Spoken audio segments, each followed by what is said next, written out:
And a good late Saturday evening to everybody. The Kings win. They get their 16th win of the year, 118 to 109. Napes is off, but don't worry. We've got Jerry Reynolds. What's up tonight, Jerry? I'll tell you what, that was a lot of fun, wasn't it? It was. The Kings really did outplay the Clippers pretty much start to finish, and some outstanding performances. Precious Achua, I mean, he was just terrific. I mean, really, I mean, I thought Precious played like we've wanted to see Keegan Murray play like. I mean, he actually put a complete game together, I thought. Jerry, it's not the first time you've said that this season. No, it isn't. I mean, it's one of those things that, uh, I'm hoping the Kings can keep him because I think that's going to be a real problem. He's a total free agent. He's playing so good. And, uh, I mean, it's not lost on teams in the league, that's for sure. Because right now, I mean, I think I'd find it hard to believe that DeAndre Hunter is better than he is, to be honest with you. And Keegan's got to go some to match games like that. Yeah, I don't want to short side DeAndre Hunter because his sample size was so small before the injury and he's out for the season. But is that something we might look back on and be like, oof, wish we didn't make that move? Well, you might. I mean, DeAndre Hunter has been a really good player, and now he's had this season hasn't been good for him, whether in Cleveland or here. But I think the only place where you really would worry about it, if in fact you could keep Pachua, is that if you obviously in the draft you get a forward as well. Oh, good point. And so now all of a sudden things could get a little messy, I think. No doubt about it. So the Kings, depending on what side of the fence you're on about them winning games, put together what I thought was one of their better performances. Only 9 guys available. 8 of them score. 6 are in double digits. Russ has a triple-double. Jerry, we saw the Kings lose last game, but play pretty well. The effort was there. And I don't want to short side Doug Christie because of the injuries this team's experienced this year, but how much of a difference does it make when the 9 or 10 players on the bench know that those are the 9 to 10 players that are going to be getting all the minutes? I've always thought it really helps. I mean, you really don't want to be that short in players, but the truth is, from the players' perspective, it really helps because they know they got to play. Yeah. And there's no quick hooks. A guy can go out there and miss 4 or 5 shots, and he knows he's still going to play, and that really helps a lot. I mean, especially younger players. Like Plowden tonight. I mean, he was outstanding, I thought, in his role, and so I think sometimes it works for you. I don't know that it worked for you for 40 games, but I think in short stints, 3 or 4 games, I really think in general players love to be in that spot to where, hey, coach, I may be playing crappy, but you got to play me. You got to play me. You can't take me out. Me. Makes a difference. I agree with you. We will look to see who is available tomorrow night. The Kings back in action against the Utah Jazz at home. And Jerry, this is a chunk of games that is fairly winnable. When you look at who's coming into the Golden One Center, there's San Antonio, which you're not going to have a chance against them, but unless Wemby doesn't play. But could the Kings mess this thing up? I'll tell you what, they're playing. If they play like they played tonight, they're going to win quite a few games. I mean, they really. I thought they put together a pretty darn good game, and as you pointed out, I mean, lately they have been playing a little better, and so. Yeah, it's like I say, it doesn't make any difference if you're one of the bottom 4, right? But getting out of that is significant. And you look at the standings. Indiana is going to be down there. New Orleans is playing a little bit better. Utah's probably not going to catch up to you in the loss column. But yeah, it'll be interesting down the stretch because their schedule is one of the easiest down the stretch in the NBA. Nick Clifford tonight, I thought looked really comfortable again. 3-point shot was really good. Didn't see as much hesitation. What did you see from him tonight? Same thing, Yeah, you're right. Here again, I think he might be the short bench might have helped Nick Clifford as much as probably any player. Sure. And I mean, you see he played with quite a bit of confidence. Defensively, he seems to, in my mind, he has a good feel of what he's supposed to do most of the time. I mean, he's not one of those guys that really gets beat on backdoor cuts and that sort of thing, like several of the other guys we saw tonight do. But I think Nick's on the right path now. I think he's starting to get consistent. Playing with some confidence. And as you pointed out, I mean, really the three ball, you kind of think it's going in now. So, and another guy that you already mentioned once, I'm going to bring him back up. Daquan Plowden has no hesitation whatsoever to his offensive game. And tonight in the second half, when Darius Garland started to get it going, he had Daquan picking up Garland full court. What could be Plowden's role future with this team? Are we starting to see some of that from Doug? Well, I think he could have a future. I mean, I think he's an NBA player. Now, you just don't know, when everybody's healthy or what direction they're going. But I mean, to me, he's a guy that can come off the bench and, he can guard people. He can make threes. He's an older player. And I think, and that's helped him play with some confidence. He's been around the corner a little bit in the G League and playing. And so he understands this might be the last best chance he's got. And he's taking advantage of it. It's credit to him. But it looks like to me he's the guy you can put in a game. Kind of reminds me of the Brown kid, not the kid from Kansas on Denver. That was kind of the eighth man there on their championship team, and went to Toronto, and they got him back. One of those guys you put in Bruce the game. Brown, yeah, that you can put in a game and kind of change things on one end or the other. Hey, Kurt Weiss, 7068. Don't put in all caps what to ask Jerry. I'm getting there. I will make that in. All right, buddy. Come on.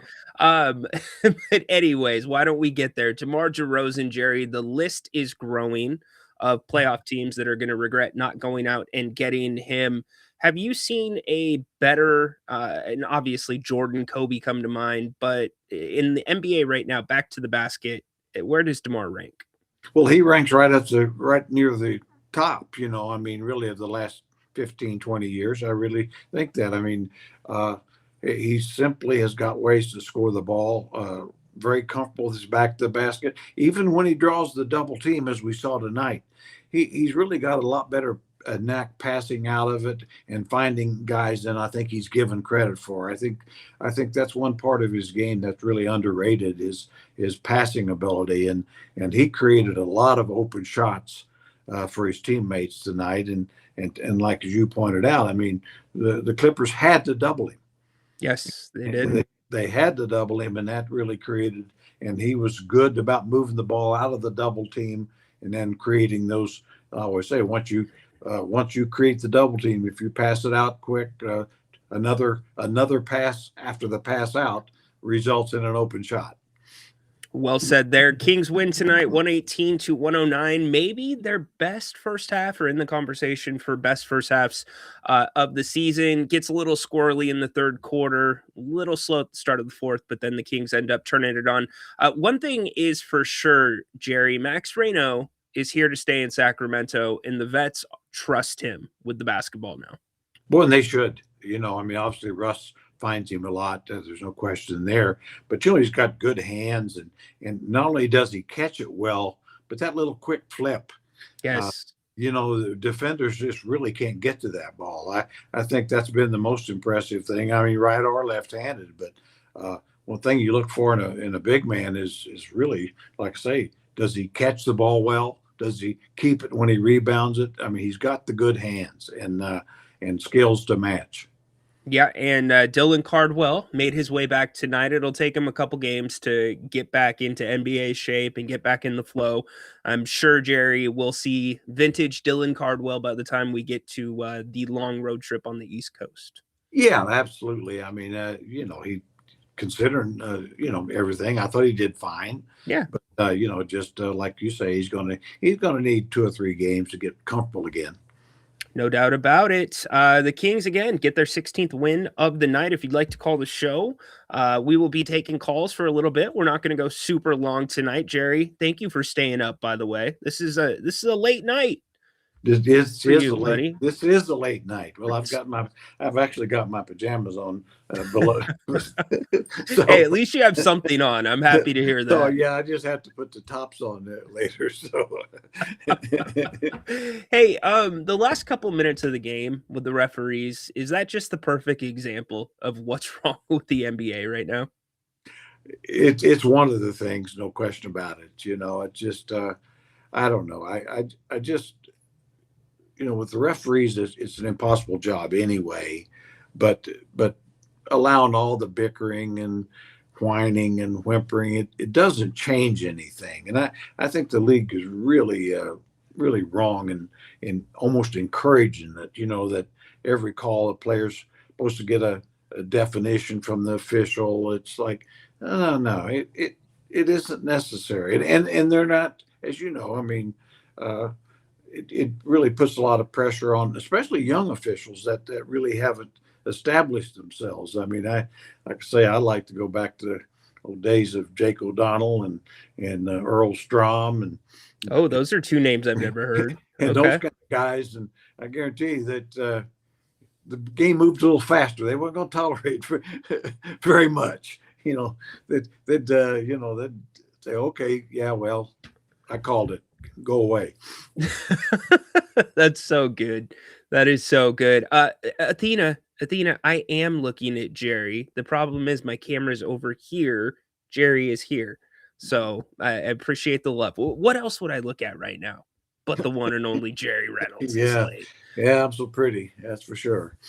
So tomorrow night, Utah, Malik Monk. We'll see if the Kings get him back. And I mean, Jer, how many more wins do you think could be in this team if they play like they did tonight? Well, I definitely think they could get 5 more. Yeah, I don't disagree with you. I disagree. I mean, like I say, this was, that as you pointed out, I mean, that first half was amazing. It was. Hey, look, they scored 33 and 35. They had 36 points in the paint, 18 points in the paint in each quarter. They only had 10 turnovers. They turned the 9 turnovers from the Clippers into 13 points. It was about as balanced as you could ask for. The only thing, Jerry, that I would critique, and Russell Westbrook was great tonight, so I'm not trying to circle him, but the pace and the spacing was really good, but the ball was not going up the court. The ball was being brought up the court. Yeah, they could have thrown it ahead a little better. I agree. I think that if you really want a fast pace, that's what you do. Throw it ahead. I don't care how fast you are with the dribble. Passing ahead's better. So yeah, that is one of those things. I mean, it's one of those things where that's how the game has changed. It used to be you'd almost not want to do that. I would say back in the Malone Stockton days. Now, it was really a case of the way, for instance, they played was whoever got the rebound found John. And he pushed off the dribble. Now, because they weren't in a hurry, they knew they were going to get down there. If they got something easy in transition, they'd take it. Otherwise, they're going to set up and pick and roll and Karl Malone you to death. John, I mean, it was just a style. This is how we play. If we have the ball in John's hands, there'll be no turnovers. Yeah. and we'll control that's how they played. And that's why they had such greats. But in today's game, you really can't play that way.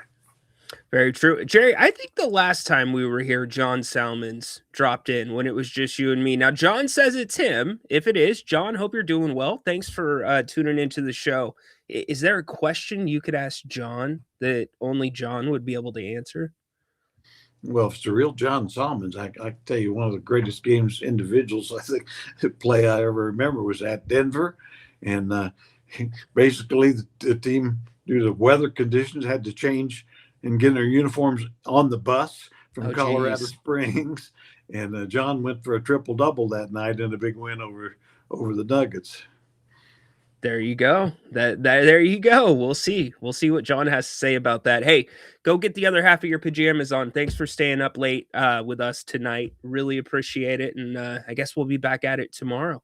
Can't wait, and just see what we see. But it was a lot of fun tonight, and a lot of outstanding performances. Not certainly the veterans were terrific, but the young guys, Neek and Plowden and certainly Ryno. I mean, just marvelous performances. So it's a fun night to be a King. Amen. Well said, Jerry. Go get the other half of the PJs on. Okay, just do it off camera, okay? Okay, camera. I'm on the way. All right, buddy. Have a great night. Appreciate you staying up.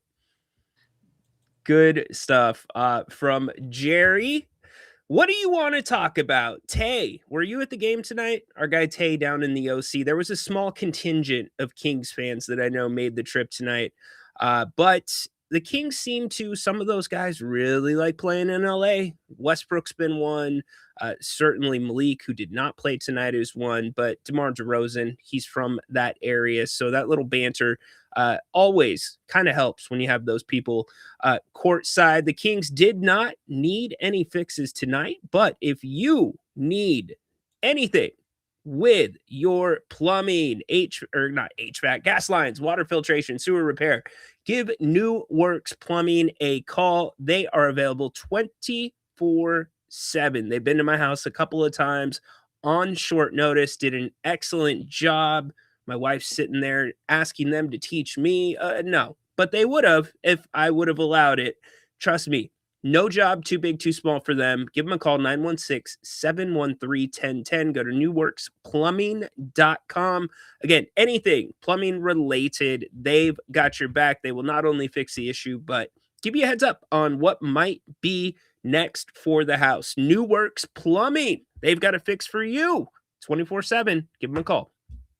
All right, let's get to the chat and see what everybody's talking about. I can't really make any complaints about tonight's game. The third quarter got a little messy. If I had to critique the Clippers, certainly it doesn't help when Kawhi goes down in the fourth quarter. It looks like Garland kind of tweaked that foot again. But I am surprised that the Clippers did not go to more of his own defense with the Kings. I know the Kings shot the three ball relatively well for them. And again, they only got up 27 attempts. But the Clippers also only got up 27 attempts. I would have tried to zone them a little bit and throw them off. And maybe I just missed it. And that's where the turnovers came in the third quarter. But the Kings figured out a way to get it done. Smart play by DeMar DeRozan to get the 3 free throws. I am so annoyed with the referees and just the rotating clock on how long a coach has to challenge a play. I'm not sure which broadcast you were watching. I was watching the one with Coach Malone. Pointed out that if the ball is in a player's hand, John, if you're still here, Mr. Salmons, the ball's in your hands, you can't challenge that. You don't take the ball out of the player's hands. And that is what happened. Fourth quarter was messy. The start of the fourth quarter was messy. I would agree. Talk about dropping WrestleMania prices. Grant's not here. I could go that way, but I'm not going to because it is the Kings post-game show. However, I really like what they're doing with the SmackDown main event. Can't wait until we get rid of all of these vets. It's going to be a mix of who stays and who goes. I thought Jerry brought up the big point is you find yourself in a similar position to where the Kings were at last year with Jake LaRavia. However, the market for Precious Achiuwa, and I'm not saying he's going to be a top 10 free agent, but the market for Precious is going to be much bigger than it was this last year of free agency. So can the Kings maneuver? A question I was going to ask Jerry is one player we're not talking about is Domantas Sabonis. We never really got a chance, the media, to speak to him after the knee injury formally. There might have been members that talked to him briefly in front of his locker, but I wonder with how Max Ryno is playing right now, Dylan Cardwell on a very fair contract, because the Kings have to look at the financials They have to. Right now, they're projected to be in the second apron, which you are not going to be in the second apron for a team that is going through a rebuild. You know, Zach LaVine probably is going to opt in. Reports are he is opting in, although that has not been formalized and announced by the Kings. As you go down the list, there's only so many big contracts. And with Max playing this well, I always personally wanted to see a Max Sabonis kind of pairing on the offensive end, a sample of that for 10 to 15 games. We rarely saw it. You got it a couple of times, but it was mostly more of a Max and Cardwell or Sabonis and Cardwell combination. Will Domantas Sabonis be part of this group? Now, if he's not, does that open up an avenue for you to keep Precious Achiuwa? Maybe. It just depends. And does Precious want to return to Sacramento? But what Precious, honestly, when we sit here at the end of the season and we do the exit interviews and we really dissect this thing, Precious Achiuwa is going to be near the top of the positive list. He's a guy that bet on himself, came into SAC, was not signed.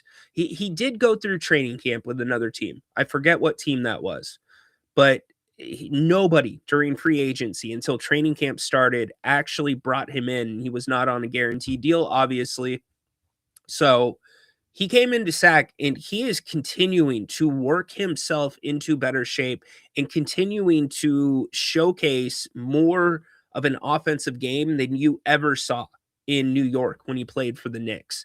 So it will be very, very interesting. John Salmons, Jerry, hotter than fish grease tonight. All right. Hey, Jerry was looking good. He's in Tahoe. He's told you that's his Tahoe setup with the bricks.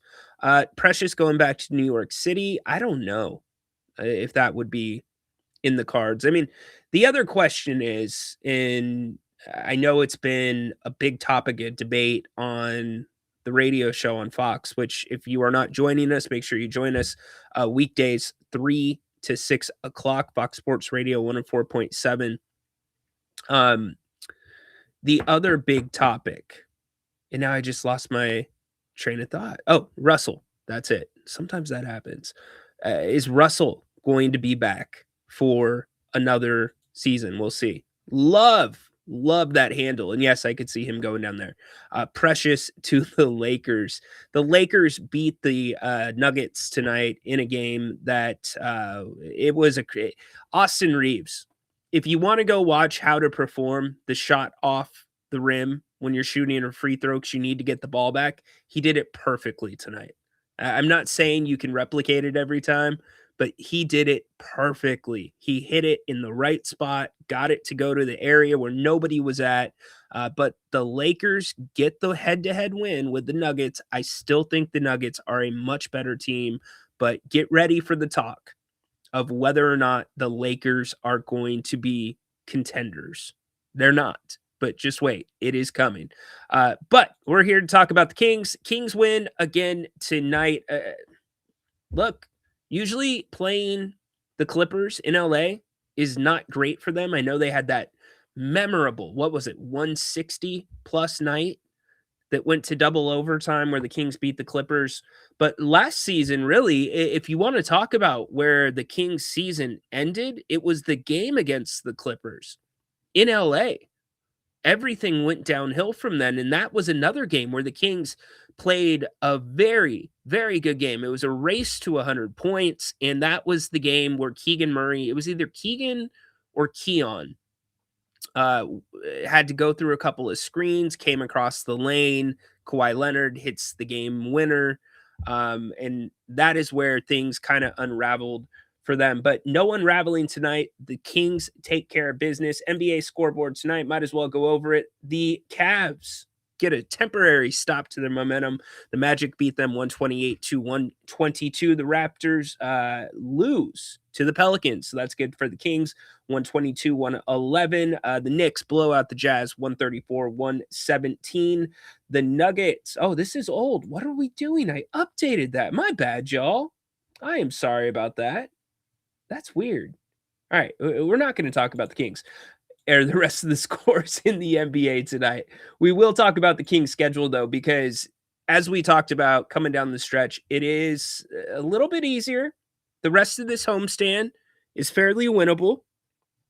So San Antonio, you're probably not getting, but Utah, Philadelphia, who has been without Embiid, been without Maxey at times, will they play Brooklyn? Now, those are the two big games. We've talked about it on the channel, but the Kings have two late matchups with Brooklyn. They have another matchup with Charlotte, who is playing better basketball, but that is the stretch. And then the Kings, for the third year in a row, at least the second year in the row, they go on a late third East Coast road trip. Third time to the East Coast, then you come home and finish out. So can the Kings stay in? It's kind of that really interesting balance, because you want the team to play well. You want the rookies and the guys on the fence to continue to take growth. I think Daquan Plowden is one of the most interesting ones to me. 6 of 9 tonight from the field, 3 of 4 from beyond the arc, 15 points. These are the players that the Kings need to be able to put the most effort into and retain, because with your payroll, that is where the value comes. That's why Oklahoma City, some of your better teams, even Boston to a degree this year. Where's Grant? He is off tonight. Is Grant through dinner and on third base with his date right now? Come on, man. That's now. See, this guy knows. No, I'm disappointed. Yeah, there now, you see, go. this guy knows basketball. Grant's I'm disappointed to hear that. Come on, be better. Be better. All right, we are going to get ready. Ryno, what's your stat of the night? I'll say rebounds, Kings 52 to 40. Yeah.